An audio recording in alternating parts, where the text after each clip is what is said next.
guys, wala na akong mag-update bukas at ngayon na lang ako nag-update ng desk ko. At ito yung desk ko, mag-full tour tayo. Konting laman lang yung desk ko kaya magpapabili pa ako ng madami. So ito yung desk ko. So ito, yung drawers, ito yung mga ano ko. Tapos ito yung mga nails ko na ginagawa.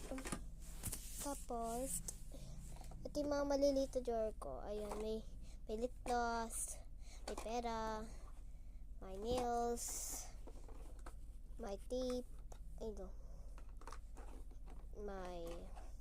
may color, may rubber band, may pang patay ng ng ipis at daga.